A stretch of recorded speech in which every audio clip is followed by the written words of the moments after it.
शिवाय। जाऊंगा,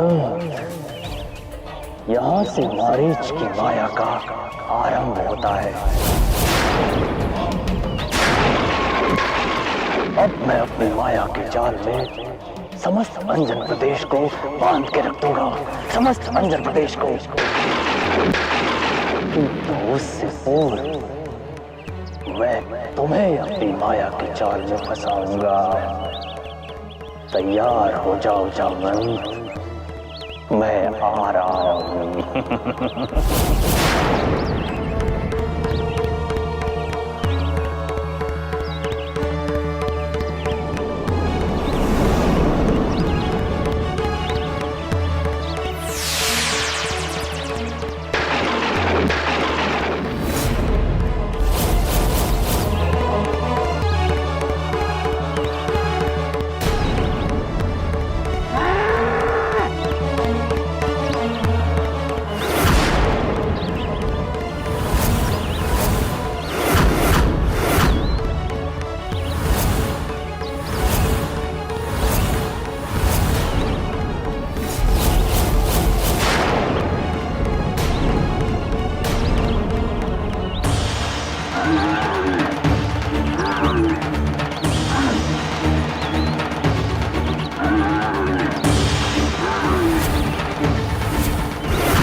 महारानी अंजना, हट जाइए, बचाइए अपने आप को।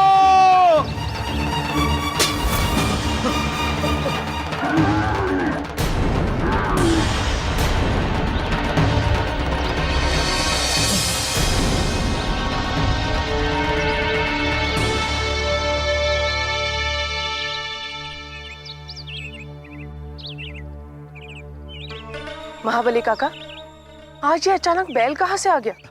महारानी अंजना, इस बैल को आया देखकर तो मैं भी अचंभित हूँ। हम प्रतिदिन इस मार्ग से आते जाते हैं, किंतु आज तक इस बैल को कभी नहीं देखा, और आज अचानक। आज इस बैल के कारण मैं अपने महादेव का अभिषेक नहीं कर पाऊंगी, सारा जल गिर गया। अभिषेक की चिंता मत कीजिए महारानी, आप अभिषेक कीजिए, आपका नियम भंग नहीं होगा। लाइए लाइए, मुझे कलश दीजिए, और आप चलकर मंदिर में पूजा की तैयारी कीजिए, और तब तक मैं इस कलश में नदी से जल भरकर लाता हूँ।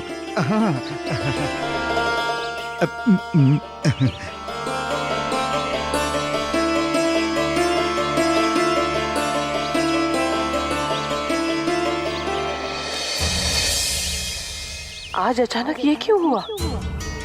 क्या कारण हो सकता है इसके पीछे?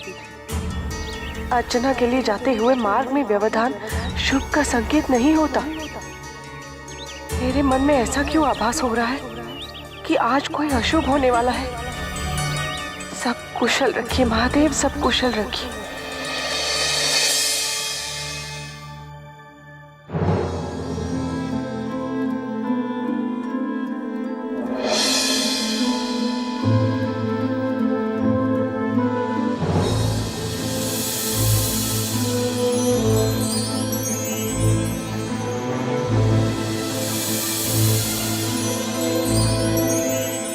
मधुलोक का मार्ग तो यही है, किंतु इन मधुस्त्रियों के रहते मैं मधुलोक में प्रवेश कैसे करूंगा?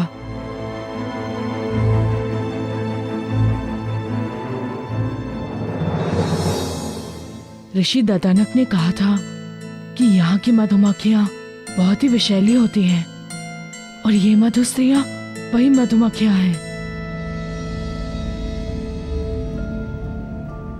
मुझे इनके यहाँ से हटने तक प्रतीक्षा करनी होगी। क्या तुम लोगों को भी यहाँ किसी प्राणी की गंध आ रही है? हाँ, गंध तो आ रही है, किंतु आसपास कोई दिखाई क्यों नहीं दे रहा है? कहीं ऐसा तो नहीं कि कोई मायावी हमारे लोक में प्रवेश कर गया है श्वेत मधु लेने हेतु? अवश्य यहाँ कोई घात लगाए बैठा है, हमें उसे ढूंढ के बाहर निकालना होगा। आओ मेरे साथ।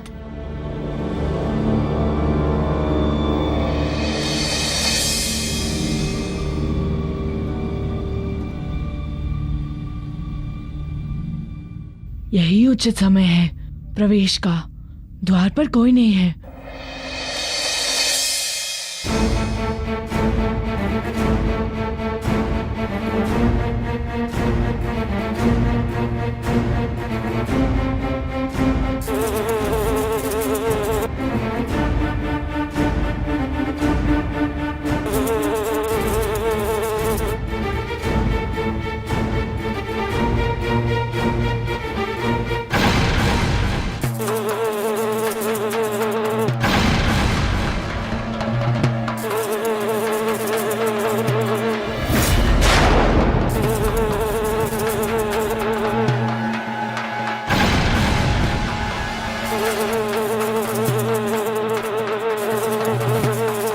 ये विषैली मधुमक्खियां तो इधर ही आ रही हैं। मुझे इनसे बचना होगा।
तो वो तुम थे? हाँ, मैं था जामवंत। मैं अर्थात मारीच, मायावी मारीच, जिसकी माया का तोड़ संसार में कहीं नहीं है, कहीं नहीं।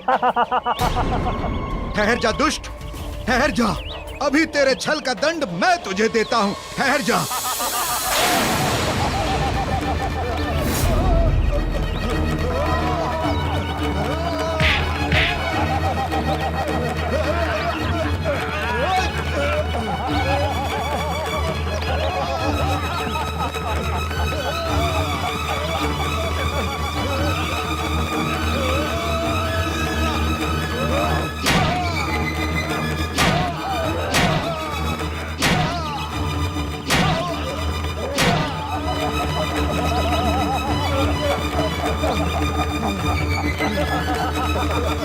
जामवंत, तुम्हारे दंड देने का समय समाप्त हो चुका है, क्योंकि तुम मारीच के माया जाल में फंस चुके हो, बंदी बन चुके हो, मेरे बंदी। यहाँ से तुम्हारे कार्य का अंत और मारीच के कार्य का प्रारंभ।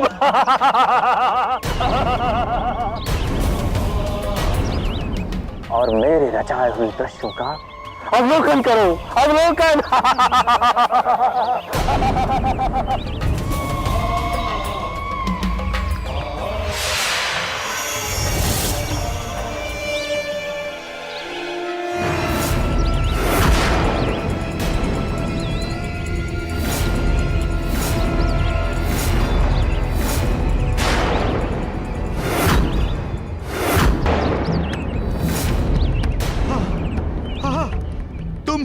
तुमने मेरा रूप धारण किया।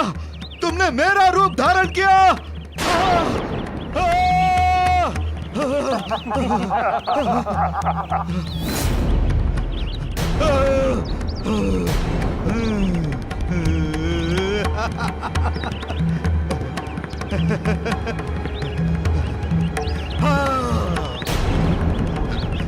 हाँ, मैंने धारण किया है तुम्हारा रूप जामवंत। मैं कोई भी, कहीं भी, किसी का भी, कभी भी रूप धारण कर सकता हूँ। एक क्षण में मैं किसी का भी रूप धारण कर सकता हूँ। मैं हूं ना, हूं ना, हूं ना, बिल्कुल तुम्हारे जैसा।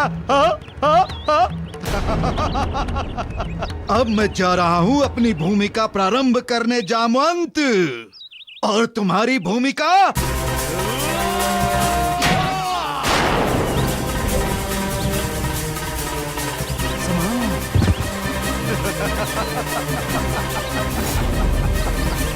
मामा श्री, अब जाइए भी।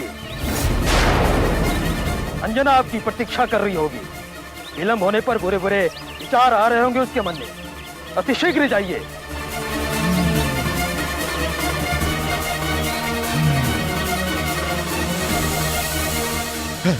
सर्वनाश।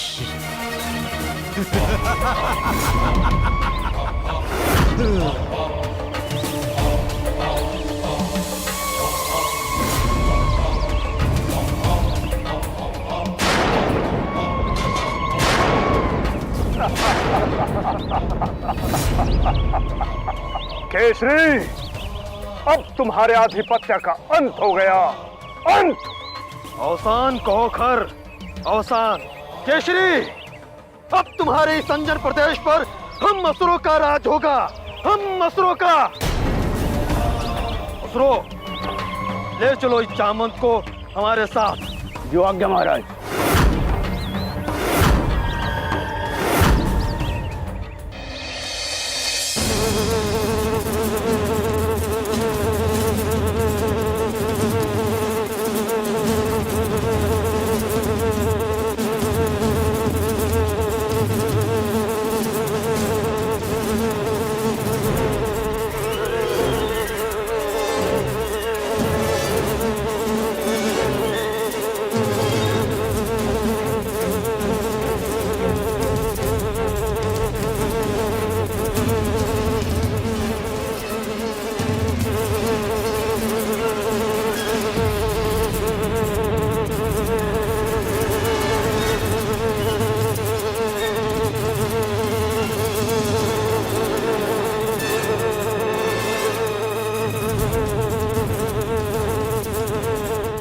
मुझे विषैली मधुमक्खियों के आक्रमण से बचना होगा।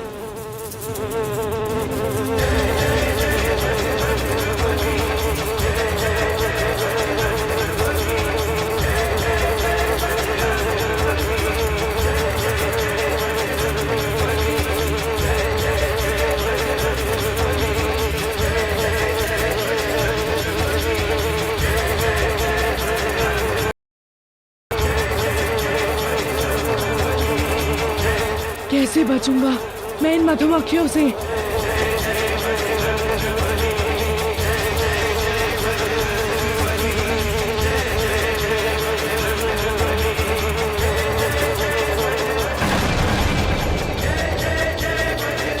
बचने का मार्ग मिल गया।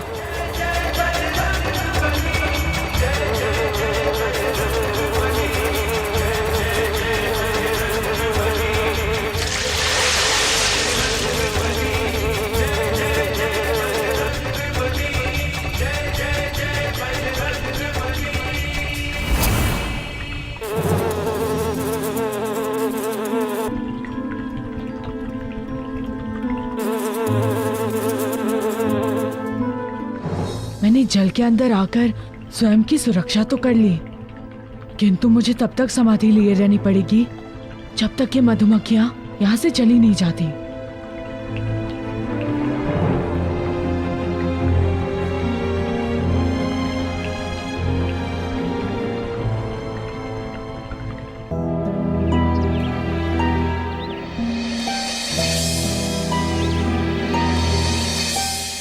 कहाँ रह गए महाबली काका?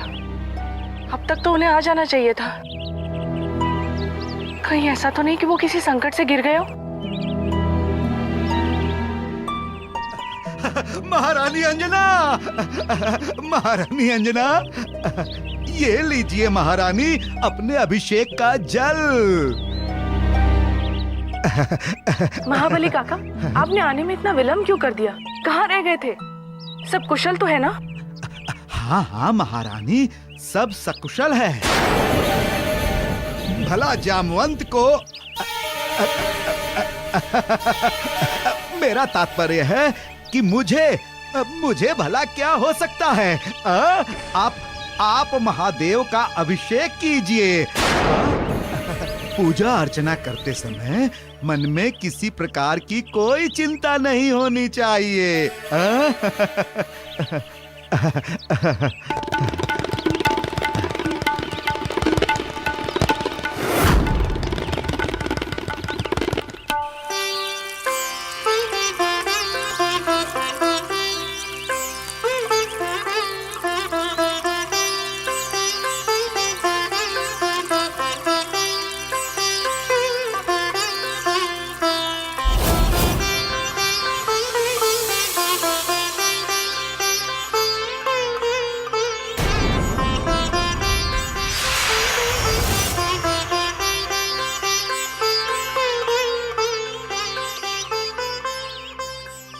अब तक तो सब कुशल है अंजना, सब मंगल है, किंतु अब इसके बाद सब अमंगल होगा। अब शगुन होगा।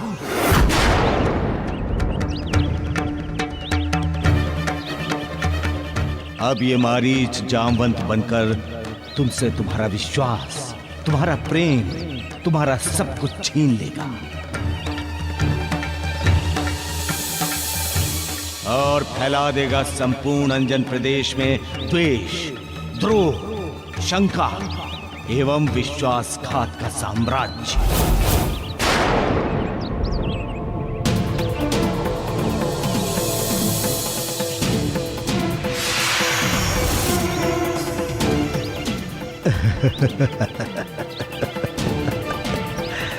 सर्वनाश।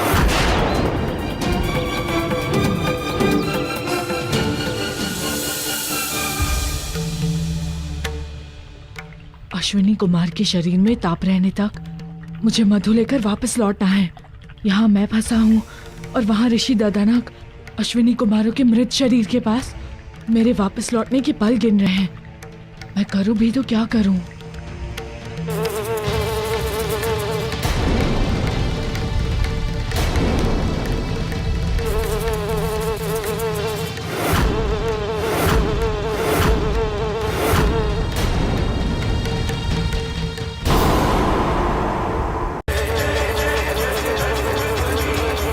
बचने का मार्ग मिल गया।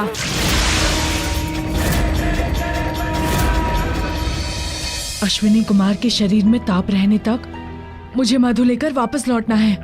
यहाँ मैं फंसा हूँ और वहाँ ऋषि ददानक अश्विनी कुमारों के मृत शरीर के पास मेरे वापस लौटने के पल गिन रहे हैं। मैं करूँ भी तो क्या करूँ?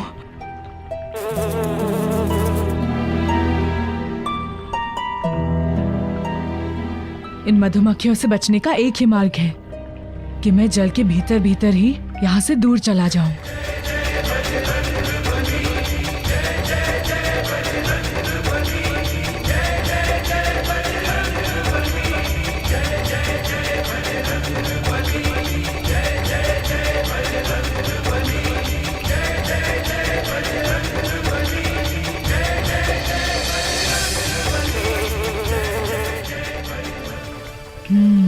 यही उचित समय है मधुलोक में प्रवेश करने का। मुझे एक क्षण का भी विलंब नहीं करना चाहिए।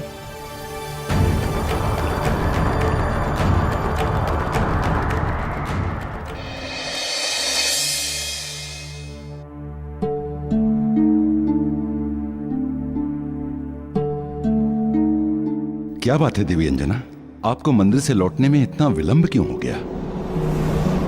मुझे तो बहुत चिंता हो रही थी। सब कुशल तो है? क्या कहूँ महाराज, आज हमारे साथ एक विचित्र घटना घट गई। कैसी विचित्र घटना पुत्री? पिताश्री, हम शिव मंदिर पहुँचने ही वाले थे कि न जाने कहां से अचानक एक बैल हमारी ओर दौड़ता हुआ आया।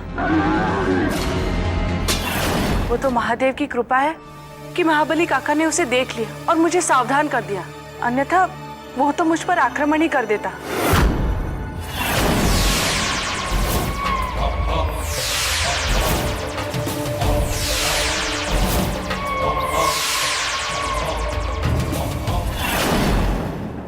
महाबली काका, कैसा था वो बैल?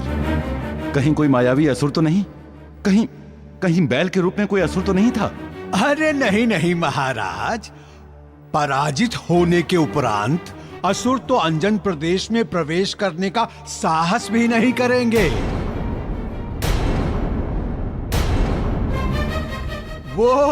वो तो बैल ही था महाराज, बैल, कोई मायावी नहीं था। फिर भी महाबली काका, हमें सावधान रहने की आवश्यकता है। इन असुरों का कोई भरोसा नहीं, ये कल और छल में पारंगत होते हैं।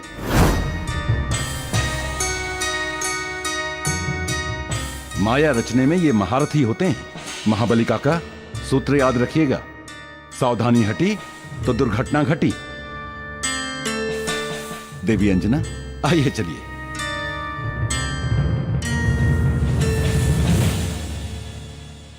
दुर्घटना तो घट गई है केसरी। दुर्घटना न घटी होती तो आज मैं तुम्हारे महल में कैसे विराजमान होता। अब देखता हूं कि तुम स्वयं को कैसे बचा पाते हो मारीच की माया से।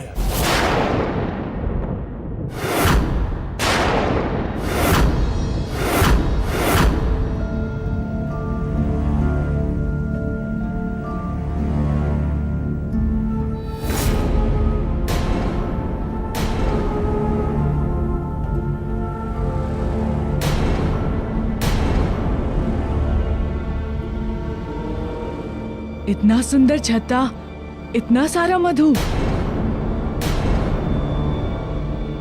किंतु मुझे तो आवश्यकता है श्वेत मधु की। वो कहाँ है? क्या सोच रहे हैं जामवंत जी?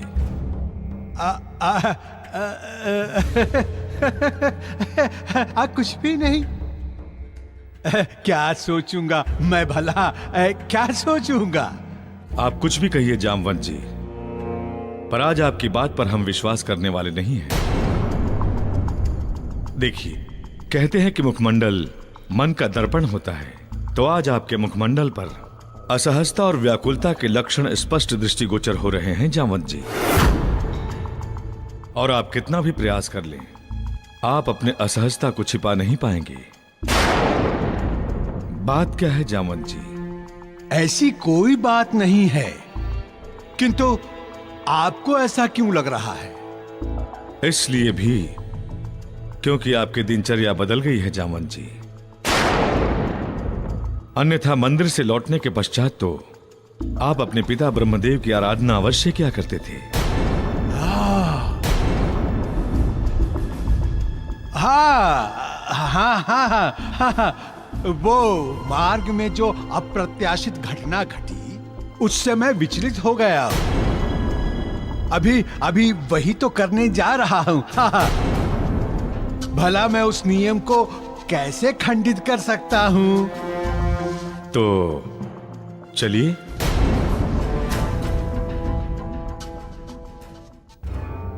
किंतु कहां जाऊं? मुझे तो ये भी नहीं पता कि जामवंत का कक्ष किस ओर है। क्या हुआ जामवंत जी?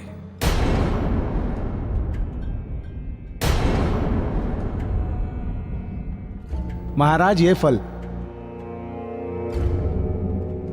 दास, ये फल लेकर मेरे कक्ष में चलो और मेरे कक्ष में रख दो। हाँ। पता नहीं जामवंत जी को क्या हो गया है। कुछ बदले बदले से ऐसा आभास हो रहा है कि वो अपने जामवंत जी हैं ही नहीं, बल्कि उनके भेष में कोई और ही है।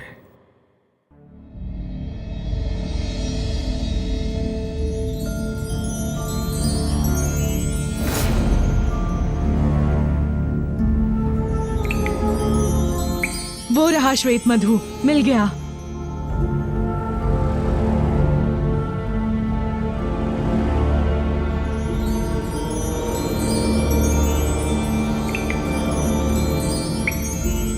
हाँ, यही तो है जीवन रक्षक श्वेत मधु, जिससे अश्विनी कुमार पुनः जीवित हो जाएंगे। ये वानर मधुलोक में कैसे प्रवेश कर गया? यदि मेरा अनुमान सही है तो ये अवश्य यहाँ से श्वेत मधु लेने आया है। मुझे अविलंब श्वेत मधु लेकर यहाँ से जाना चाहिए। रुक जाओ वानर बालक।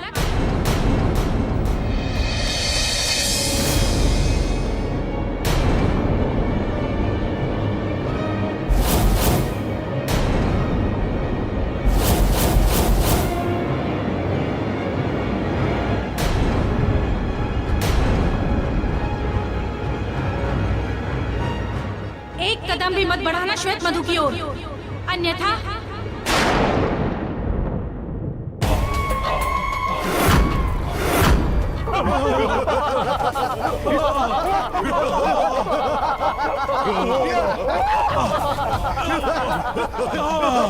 दूर करो इस अग्नि को मुझसे, दूर करो।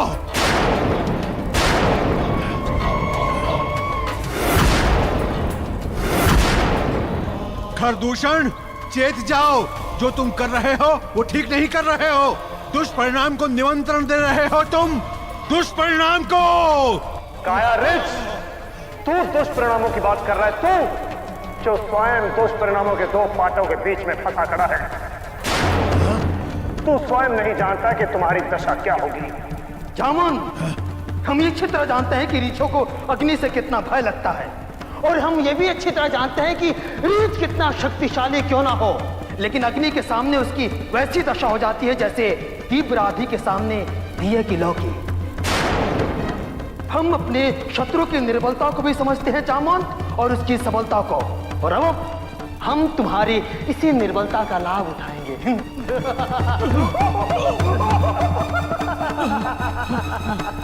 सुनो खरदूषण, तुम्हारा अंत समय निकट आ गया है, तभी तुम्हारी बुद्धि भ्रष्ट हो गई है। जामुन, भ्रम प्राणी को सत्य से दूर कर देता है, और सत्य यह है कि अंत हमारा नहीं अपितु तुम्हारा। तुम रीछों और वानरों का, हमने मामा मारीच को तुम्हारे स्थान पर भेजकर षड्यंत्र का जो शूल रचा है, उससे तुम रीछों और वानरों की मित्रता हमेशा के लिए समाप्त हो जाएगी। काया रिच, हमने जो षड्यंत्र रचा है उससे वानर तथा रिच आपस में शत्रु हो जाएंगे, मार डालेंगे एक दूसरे को। हमारे मामा मारिच की माया परंपार है, जिससे न कोई बच सका है और न बच पाएगा। ब्रह्मा भी तुम्हें नहीं बचा पाएगा मूर्ख, स्वयं ब्रह्मा भी नहीं। खरदूषण, सत्य से अनभिज्ञ हो तुम मारुति को नहीं जानते हो। वो तुम्हारा षड्यंत्र कभी सफल नहीं होने देगा। उसे जब तुम्हारे विषय में पता चलेगा तो वो तुम्हारा विनाश कर देगा, समूल विनाश। मूर्ख जामन, विनाश हमारा नहीं, विनाश तुम्हारा होगा। हमने जो षड्यंत्र रचा है उससे तुम्हारे मित्र तुम्हें मृत्यु दंड देंगे। तुम्हारे वानर मित्र, तुम्हें उस मारुति वानर की करवाई मित्रता पर बहुत गर्व है ना? तो आज देख हम तुम्हारा जीवन कैसे नरक बनाते हैं। नरक!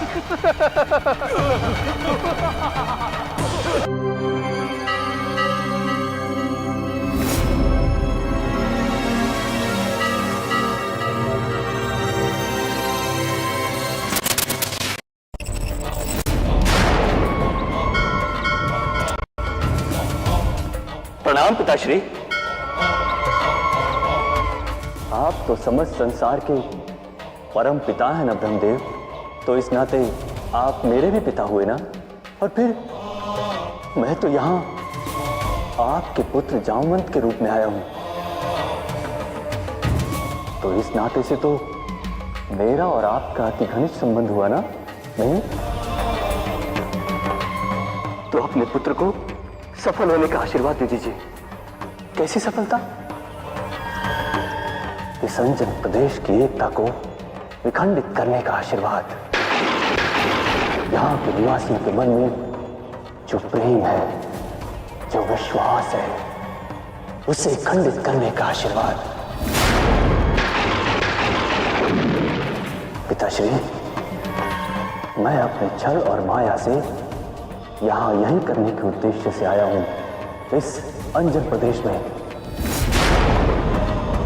यहाँ के परिवारों के मन में अविश्वास का बीज रोपण करने, एक दूसरे का शत्रु बनाने, वानरों और ऋषियों को आपस में लड़ाकर उनकी शक्ति का ह्रास करने। पिताश्री, तभी तो इस अंजन प्रदेश पर हमारा असुरों का राज होगा। यदि ऐसे में आपका आशीर्वाद मिल जाए तो आपके पुत्र जामवंत के रूप में इस मारीच का कार्य अत्यंत सुगम, अत्यंत सफल हो जाएगा। तो फिर अविलंब अपने पुत्र को आशीर्वाद दीजिए।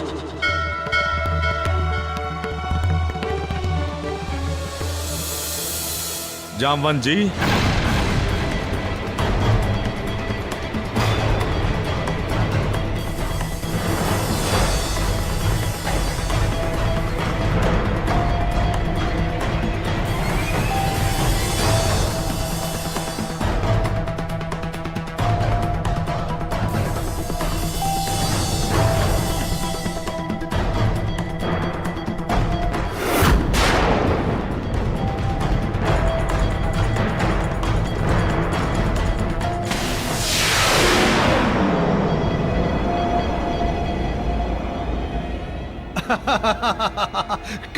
कुंजर जी, आप यहाँ हमारे कक्ष में सब कुशल तो है ना? हाँ हाँ, सब कुशल है। हम तो बस यूं ही आपको देखने चले आए थे जामवंत जी। आप कुशल तो है ना जामवंत जी? हाँ हाँ कुंजर जी, बिल्कुल कुशल से हूँ।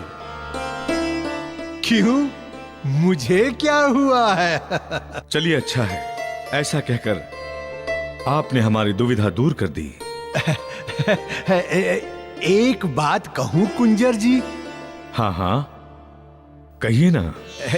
कुंजर जी, आप बहुत सौभाग्यशाली हैं जो आपको अंजना जैसी पुत्री और केसरी जैसा जमाता पाया है आपने। परंतु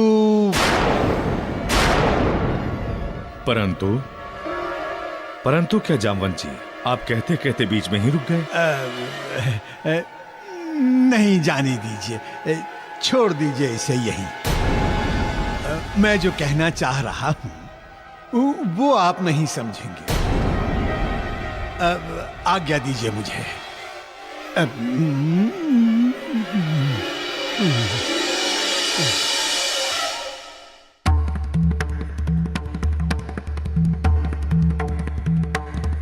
कहना क्या चाह रहे थे जामवंत जी? मन की बात कहते कहते रुक गए वो। कुछ तो अवश्य था उनके अंदर। तो तुम छल से यहाँ श्वेत मधु लेने आए हो? तुम्हारी ये धृष्टता? मधु रानी, ये धृष्टता नहीं, अनिवार्यता है। ये छल नहीं, विवशता है, बाध्यता है। चुप रहो। अपनी धृष्टता, अपने छल को विवशता, बाध्यता और धर्म को अपनी उदारता का नाम मत दो। मैं तुम्हारी मंशा जानती हूँ। तुम सब लोग यहाँ इसलिए आते हो कि तुम्हें श्वेत मधु चाहिए, हमारा जीवन नहीं। अपने स्वार्थ के लिए तुम लोग हमारी हत्या कर देते हो और विषैले धुएं से हमारा दम घोट देते हो। मधु रानी, मैं आपकी पीड़ा समझ सकता हूँ, किंतु जीवन का सच्चा अर्थ ये है जो स्वयं की वेदना सहकर दूसरों को सुख दे। इसलिए हे देवी, मैं अपने मित्रों की जीवन की रक्षा हेतु आपसे ये दुर्लभ श्वेत मधु देने की प्रार्थना करता हूँ। श्वेत मधु दे दीजिए, कृपया मेरी सहायता कीजिए। क्यों करूं मैं तुम्हारी सहायता?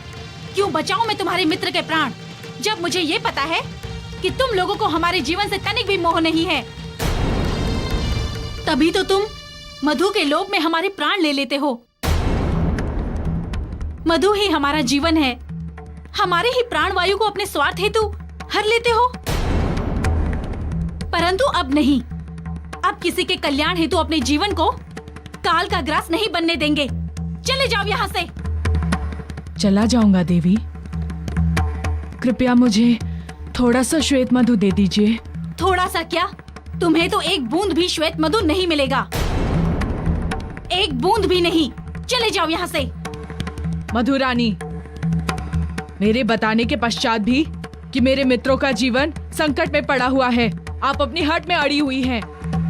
मैं यहाँ आया हूँ तो श्वेत मधु लेकर ही जाऊंगा, उसके बिना यहाँ से जाने वाला नहीं हूँ मैं। एक पग भी आगे मत बढ़ाना वानर बालक। मुझे क्षमा करें, किंतु इसके अतिरिक्त मेरे पास अन्य कोई विकल्प नहीं है। वानर बालक, मेरी इच्छा के विरुद्ध यहाँ से कोई मधु ले जाए वो मुझे मान्य नहीं।